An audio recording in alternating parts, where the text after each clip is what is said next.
महाराजा दशरथ पुत्र राम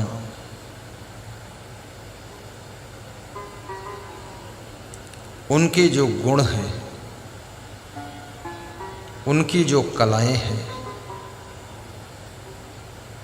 उनका जो सदाचार संयम है, उनका जो त्याग तप साधना है, वो राम रस है। यदि उसे आप अपने जीवन में आचरित करते हैं, अपने जीवन को यदि आप श्रृंगारित करते हैं राम रस से, तो समझो आप राम रस के रसिक हैं, रसिया हैं। और जो राम का रसिया बन जाता है, उसका मन, उसकी इंद्रियां उसके बस में हो जाती है। ऐसे मन तो बहुत चंचल है, जिस कार्य को करना है उसमें मन नहीं लगता है, और जिसको नहीं करना है उसकी तरफ मन भाग रहा है। विद्यार्थी इस बात से परेशान है कि पढ़ने में मन नहीं लगता है। दुकानदार का मन दुकान में नहीं लगता है, साधु का मन साधना में नहीं लगता है। घर की याद आ रही है साधु को। साधु के लिए भी संकट है, इसलिए कबीर कहते हैं अधकचरा साधु जो है बहुत दुखी रहता है, क्योंकि उसके भीतर जो घर का माया मोह है पूरा खत्म नहीं हुआ है। तो रहता तो है घर से दूर, गुरु के पास रहता है, संतों में रहता है, और देखने में लगता है कि ये भी संत है, साहब जी हो गया। स्वामी अखिलेश्वरानंद है, गिरीपुरी भारती, लेकिन गिरी उरी नहीं, वो गिरा पड़ा है। गिरीपुरी पूरा गिरा हुआ है, घर की यादों में दुखी रहता है। जोगी जंगम तेत दुखिया, क्या गिरही बैरागी। उन्हीं के लिए कबीर कहते हैं कि जोगी भी दुखी है, जंगम भी दुखी है, गृहस्थ भी दुखी हो, इस टाइप का बैरागी भी दुखी है कि शरीर बैराग्य में और मन राग में, तो दुखी रहता है। अब ये मन चंचल, जब आपका मन अच्छे कार्यों में संलग्न ना हो तो समझ लेना अब तुम्हारे दुर्भाग्य का समय आ गया है। जब विद्यार्थी का मन पढ़ने में न लगे, बिजनेसमैन का मन बिजनेस करने में न लगे, साधु का मन त्याग तपस्या साधना में न लगे, पाठ पूजा में न लगे, भगत का मन भक्ति में न लगे, ध्यान पूजा में न लगे, सत्संग सुनने में न लगे, तो समझ लेना अब वह समय आ गया है, दुख का शुभारंभ होने वाला है, दरिद्र का शुभारंभ होने वाला है, संकट के बादल आने वाले हैं, संकेत मिल रहा है। क्योंकि जब मनुष्य अपने कर्तव्य से च्युत हो जाता है, जो करने के लिए समय है, अवसर है, वक्त है, जो वक्त की पुकार है उसे नहीं कर रहा, उसमें मन नहीं लग रहा, इसका अर्थ है कि उसका गोल्डन चांस उसके हाथ से निकला जा रहा है। साधु संत का बहुत बड़ा धन त्याग और तपस्या है, वैराग्य और ब्रह्मचर्य है, साधना और सत्संग है, ये भी धन है। ये कागज के नोट, ये सोना और चांदी, इससे वो सब कुछ मिल सकता है, मिलता है, मिलेगा, मिलना चाहिए। कागज के नोट सोना चांदी का इम्पोर्टेंट है, लाइफ में ज़रूरत है, लेकिन वो सब कुछ मिल सकता है जो तुम्हारे शरीर को जरूरत है। लेकिन जो तुम्हारे मन को जरूरत है, मन की शांति, मन की चैन, मन का आनंद, मन की प्रफुल्लता, कंटिन्यू हैप्पीनेस कंडीशन, प्रसन्नता, वो सत्संग और भक्ति से मिलती है, आत्मज्ञान से मिलती है। मुक्ति, शांति, युक्ति, प्रयुक्ति, ये सब सत्संग और भक्ति से मिलती है। इसलिए धन से अधिक महत्व धर्म का है, संपत्ति से अधिक महत्वपूर्ण भक्ति है, और तुम्हारे भवन से भी अधिक महत्वपूर्ण तुम्हारे भाव का है। भाव ठीक नहीं तो भवन में भी शांति कहां मिले। भवन में तुम सोचते हो कि ये मंगल भवन बना, मंगल नहीं, उसमें अमंगल होगा, दंगल भी होगा, लड़ाई झगड़ा होगा। लेकिन अगर भवन के साथ साथ भाव को भी तुमने निर्मित किया है, भवन, एक तरफ भवन कंस्ट्रक्शन हो रहा है, दूसरी तरफ भाव की भी रचना हो रही है। पति पत्नी, भाई भाई, पिता पुत्र, सास बहू, माँ बेटी, मेहमान मेजबान, गुरु शिष्य, भक्त भगवान, दोनों के बीच में जो भाव की गंगा है, जो भाव की वाटिका है, जो भाव का प्रभाव है, ये यदि ठीक से विकसित हो रहा है, ठीक से निर्मित हो रहा है, तो आपका भवन तो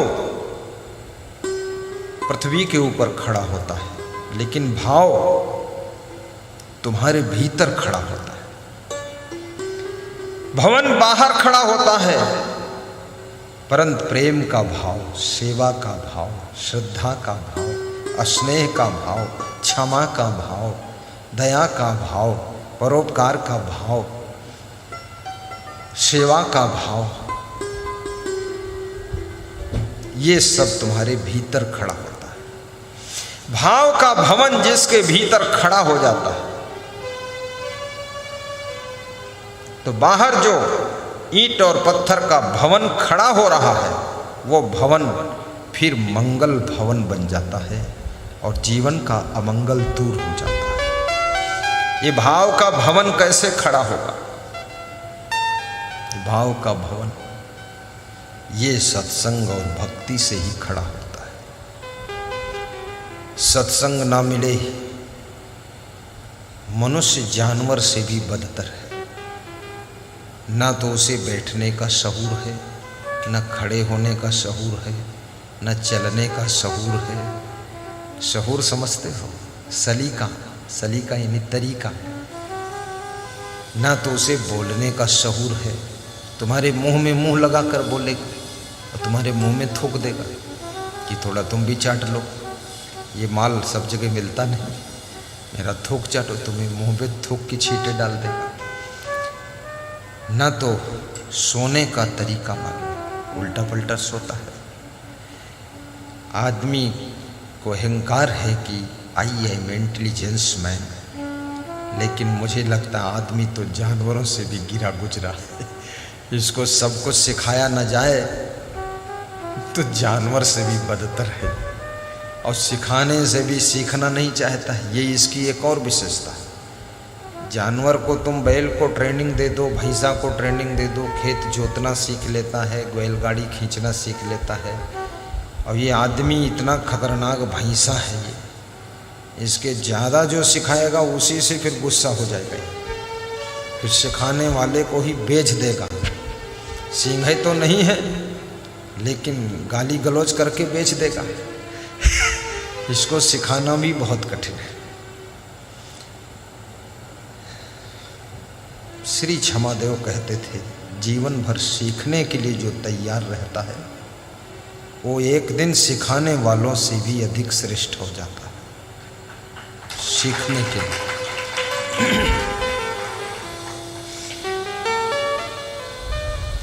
और दुनिया में कुछ भी सीखना चाहो तुम्हें फीस देनी पड़ती। बढ़ईगिरी सीखो तो फ्री में थोड़े दिन तुम्हें रंदम चलवाएगा वो। ऐसे मजदूरी करो 200-250 मिल जाता है। पर बढ़ईगिरी जिसके यहाँ सीखने जाओगे ना, कौड़ी नहीं देगा। 10-20 दिन तुमको ऐसे रगड़ेगा, बोलेगा सिखाने का पैसा उसी में कट जाएंगे। मोबाइल बनाना सीखो, गाड़ी बनाना सीखो, अंग्रेजी सीखो, मैथमेटिक की ट्यूशन पढ़ो, सब फीस देना पड़ेगा। लेकिन फ्री ऑफ कास्ट यदि कोई आपको सिखाता है तो वह माता पिता आपके हैं, वो आपके गुरुजी हैं जो आपको फ्री ऑफ कास्ट निःशुल्क 24 घंटे हर समय सिखाते रहते हैं, बताते रहते हैं। ऐसे बैठा करो, वैसे खड़े हुआ करो, ऐसे बात किया करो, ऐसे दुकान पर जाया करो, ग्राहक से ऐसे बोला करो, इस तरह काम किया करो, इस तरह बिस्तर बिछाया करो। एक सासू अपनी बहू को बहुत कुछ सिखाती है और बहू धीरे धीरे सासू के ऊपर क्रोधित होती चली जाती है कि 3 तिकड़म बतौती रहती हर समय। वो 3 तिकड़म बता रही। अरे वो सिखाते सिखाते उसका मुंह दर्द करने लग गया बोलते बोलते सासू का, और बहू को लग रहा है 3 तिकड़म। सीखने की जगह जिसके दिल में है वो व्यक्ति एक दिन अवश्य बुद्धिमान, महान, धनवान और विवेकवान, विचारवान, चरित्रवान, गुणवान बनकर ही रहता है। और जो सीखना नहीं चाहता है वो जिंदगी भर मूर्ख बनकर रहेगा। मूर्ख। और मूर्ख जो है उसको कबीर कहते हैं मूर्ख को सिखलाना भी गलत है। कबीर ने ये भी मना कर दिया कि मूर्ख के सिखलावते ज्ञान गांठ का जाए। कबीर कहते जो तुम्हारे गांठ में ज्ञान है, गठरी जो बंधी है ज्ञान की गठरी, वो ज्ञान भी चला जाएगा और उस मूर्ख के चक्कर में तुम भी मूर्ख हो जाओगे। क्यों? वो ज्ञान सीखना चाहता नहीं है, हठी है, जिद्दी है, क्रोधी है। मूर्ख के 3 लक्षण होते हैं, हठ करेगा, जिद्द करेगा, क्रोध करेगा, सीखेगा कुछ नहीं। तुम रोज बताओगे रोज उल्टा कर देगा। मूर्ख के सिखलावते ज्ञान गांठ का जाए। इसलिए जो बुद्धिमान विचारवान होते हैं वो मूर्ख को कुछ सिखाते नहीं। अगर मूर्ख बर्तन लेकर गिर पड़े तो देख लेते हैं, फिर नज़र घुमा लेते हैं। ये नहीं बोलते हैं कि संभल कर चलो, क्योंकि अगर ये बोल दें तो दोबारा उन्हीं के ऊपर गिर पड़ेगा वो। मूर्ख है, उसको नहीं बोलते कुछ। बोलेंगे तो लड़ाई करने लग जाएगा, जवाब देगा, तर्क वितर्क करेगा, प्रत्युत्तर देगा, रिप्लाई करेगा, बकवास करेगा। तो फिर समझदार व्यक्ति बोलता नहीं, हाथ जोड़ देता है।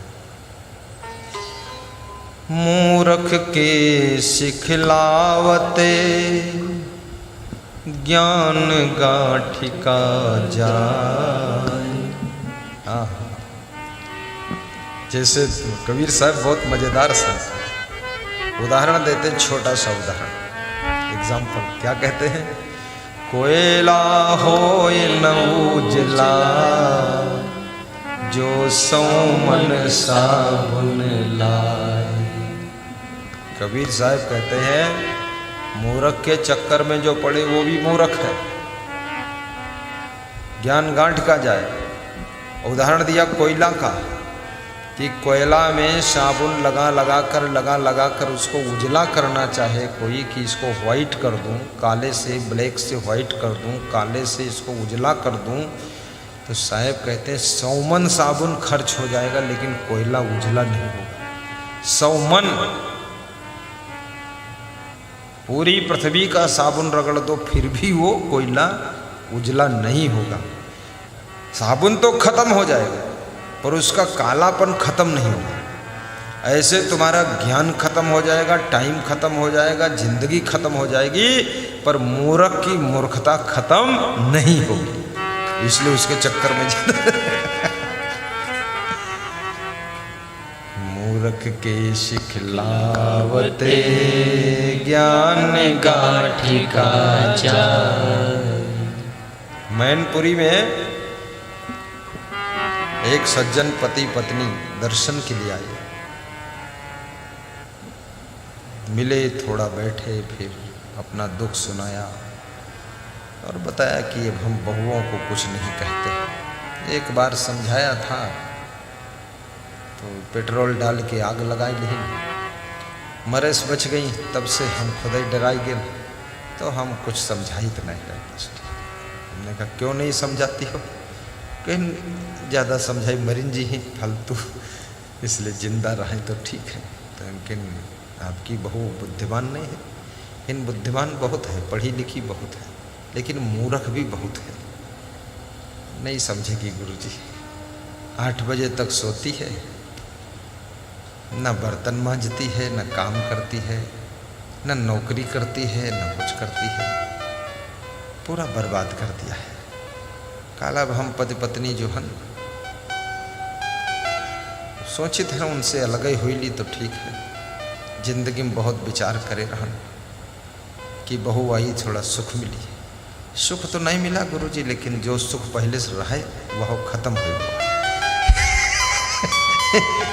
मूर्ख जहाँ आ जाता है, घर में आ जाए, आश्रम में आ जाए, बिजनेस में आ जाए, पार्टी में आ जाए, सबसे पहले वहाँ की शांति खत्म होती है। ये पहचान है, वहाँ की शांति खत्म हो जाए। अगर किसी गुरु के पास में मूर्ख शिष्य आ गया, एक ही मूर्ख शिष्य पूरी शांति खत्म कर देगा। कभी तो दाल की निंदा करेगा, कभी दाल बनाने वाले की निंदा करेगा, कभी मुंह ऐठेगा, कहेगा अरे सब्जी में हम नमक नहीं पड़ा है, और फिर बोलेगा अरे भात नहीं पसंद आवा, मोट मोट चावल रहे।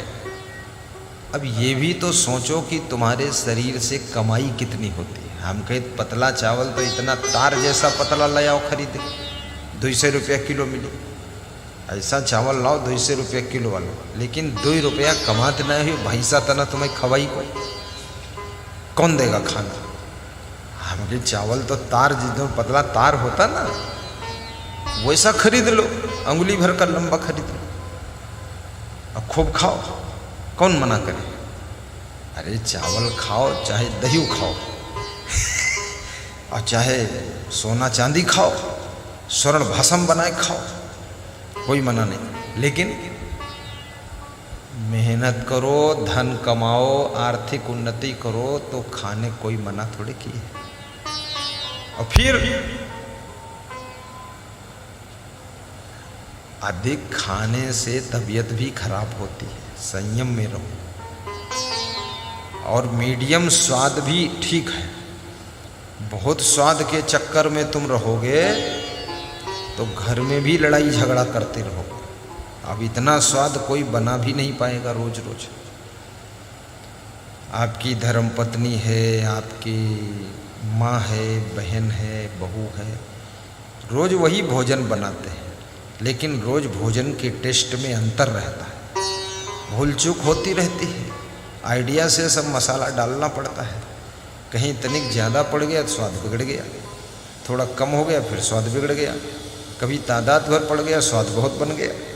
तो खाने वालों को भी थोड़ा संतोष रखना पड़ेगा, तभी शांति मिलेगी। खाने वाले अगर संतोष नहीं करेंगे कभी शांति चैन नहीं मिलेगी। मूर्खता का काम छोड़ो। हर व्यक्ति को ये सोचना चाहिए कि हमारे शरीर पर इतना खर्चा हो रहा है तो हमारे शरीर से आमदनी कितनी हो रही है। ये विचार क्यों नहीं करते? चाहे बेटा हो, चाहे बहू हो, चाहे पोता हो, चाहे बाप हो, चाहे बाप का बाप हो, इतनी मांगे रखना। कितनी स्त्रियां अपने पतियों से इतनी मांगे रखती हैं जैसे सरकार से लोग मांग रखते ना, ऐसे मांगे। और कुछ मांगे पूरी हो जाती हैं तब भी खुश नहीं होती। मांगे पूरी होने पर भी जाती न आदते रोने की, बन गए हाथ के ठोस कड़े तो तगड़ी लाओ सोने की, बन गए हाथ के ठोस कड़े तो तगड़ी लाओ सोने की। बुद्धिमान स्त्रियां जो होती ना तो दिखावटी थोड़ा सा सोना वोना पहन लेती है, लेकिन सोने के बजाय वो लोहे की कार खरीदती। सोना जब तुम कान में, नाक में, गले में पहनोगे तो सोना को तुम लाद कर चलोगे, और लोहे की कार जब खरीदोगे तो लोहे की कार तुमको, तुम्हारे परिवार को, तुम्हारी गठरी सामान वो सब खुद लाद कर चलेगी। अब चाहे तुम लदुआ बनो और चाहे गाड़ी ले लो तो उसमें लद के जाओ आराम से। अब बुद्धिमान अगर आप हैं तो गाड़ी लेंगे, हल्का सोना पहन लेंगे, और फिर विकास हो जाएगा तब थोड़ा ज़्यादा भी पहन लेंगे, कोई बुरा भी नहीं। लेकिन सबसे पहले ये विचार करो, यदि आपके पास में 10 लाख रुपए हैं तो ये सोचो ये पैसे कहाँ खर्च करें। इस पर आप विचार करिए, ये मकान बनाने में खर्च करें कि बिजनेस में खर्च करें कि गाड़ी में खर्च करें, कहाँ लगाएं पैसे? पहले कहाँ लगाएं? सबसे पहले पैसा वहाँ लगाइए जहाँ से पैसा रिटर्न हो सकता है, पैसे से पैसा बन सकता है। 10 लाख से 20 लाख बन सकता है। जब 20 लाख बन जाए तो उसमें से 10 लाख में गाड़ी भी ले आइए, मकान भी बनेगा। अब तुमने जो 10 लाख था उससे मकान बनाकर खड़ा कर दिया, अब पैसा तो फंस गया, मकान से कोई इनकम रिटर्न होनी नहीं। अब तुमको खाने पीने की तंगी आनी शुरू हो गई क्योंकि बिजनेस ठप पड़ा। पहला निशाना इनकम सोर्स पर तुम्हारा पैसा खर्च होना चाहिए। श्रम और समय भी वहां दीजिए जहां से इनकम सोर्स होता है। और श्रम करने की सामर्थ्य, समय का सदुपयोग करने की सद्बुद्धि और मनोबल, आत्मबल बढ़ाने की युक्तियां ये जहां से मिलती हैं वहां जा करके बैठ करके ऐसे प्रभु की वाणी को भी सुनना चाहिए जिससे हमारा मनोबल बढ़ता है। कितने लोग तो कभी सत्संग में गए ही नहीं, सत्संग सुना ही नहीं। बैल और उनमें कोई अंतर ही नहीं है, बंदर और उनमें कोई अंतर नहीं। कुत्ता, बिल्ली, बंदर, कबूतर, वो समझ लो वही है। दिन रात बैल की तरह पेर रहे। तेली के बैल भयो। कबीर साहब ने मजाक कर दिया, अब तेली के भी बैल नहीं है। पुराना उदाहरण है तो तेली की स्पेलर भयो, और क्या हो जाएगा? स्पेलर जिमा तेल प्यारत मसीह। और फिर तेली स्पेलर रखता ही नहीं। अब तो ब्राह्मण की स्पेलर भी चल रहा है, ठाकुर साहब का स्पेलर चल रहा है, राठौर साहब तो अब स्पेलर के बजाय पेट्रोल पंप लगा के बैठे। हाँ, तो बदल गया मामला। हो नेहरू चाचा बदल गईली दुनिया। मैं छोटा था, एक बस में यात्रा कर रहा था तो एक आदमी भजन गा रहा था खंजड़ी बजा करके। हो नेहरू चाचा बदल गईली दुनिया, हो नेहरू चाचा। नेहरू को चाचा कहा। बचपन में, आज के लगभग 45 साल पहले, तब शायद नेहरू की ही सरकार होगी, पता नहीं है, लेकिन बताया है नेहरू चाचा को। उस भजन में नेहरू चाचा का नाम रखा था, हो नेहरू चाचा बदल गईली दुनिया। कपड़ा ना धोवे धोबनिया। इससे कुछ बनाया था भजन। तो खसम बिनु तेली को बैल भयो। खसम रमाकांत, खसम कैसे? खसम माने मर्द, पति, स्वामी, मालिक, हस्बैंड। खसम साधु की संगति, बहुत अच्छा संत लोग लगाते हैं। उसको तेली के बैल बनाया कबीर ने। काहे के लिए? साधु संगत में बैठता नहीं, बैल है पूरा। जन्म गयो नाधे जन्म गयो, खसम बिनु तेली को बैल भयो। खसम बिनु तेली को बैल भयो। खसम बिनु तेली को बैल भयो। हाँ गाइए गाइए, बहुत अच्छा। खसम बिनु तेली को बैल। बैठत नाही साधु की संगति, बैठत नाही साधु की संगति। नाधे जन्म गयो खसम बिनु तेली को बैल भयो। बही बही मरहु पचहु निज स्वार्थ, बही बही मरहु पचहु निज स्वार्थ। यम को दंड सहो, यम के दंड सहो।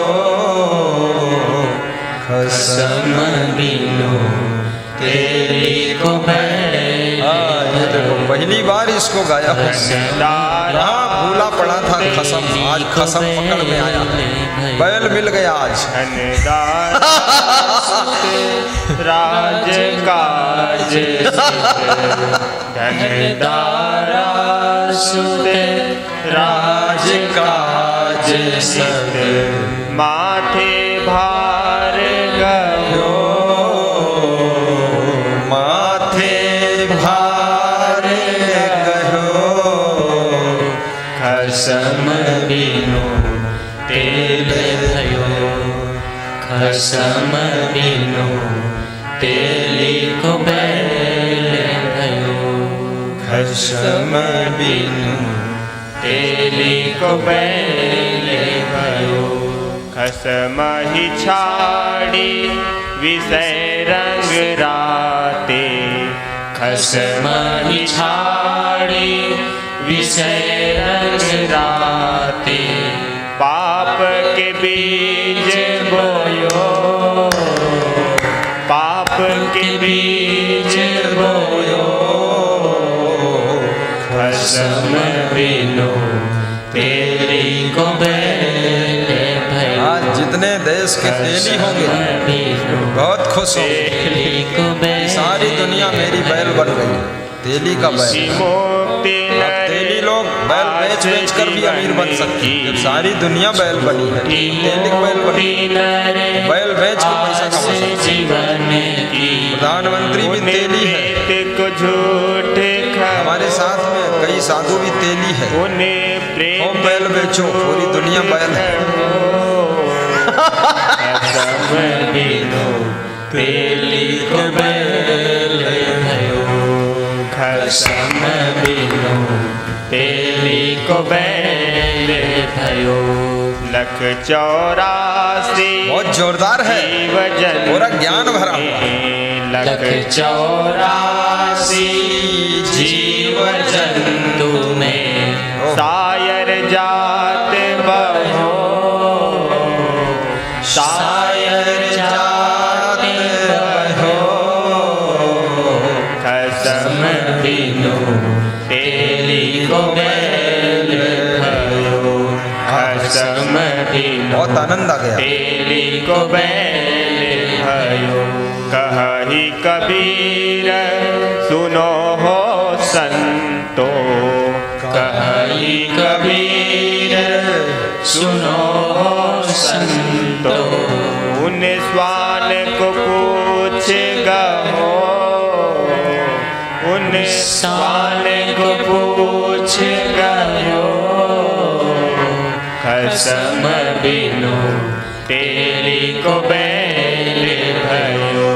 क्या बात है। खसम बिनु तेली को बैल भयो। बोलिए सदगुरु कबीर साहिब की जय। कबीर कहते हैं,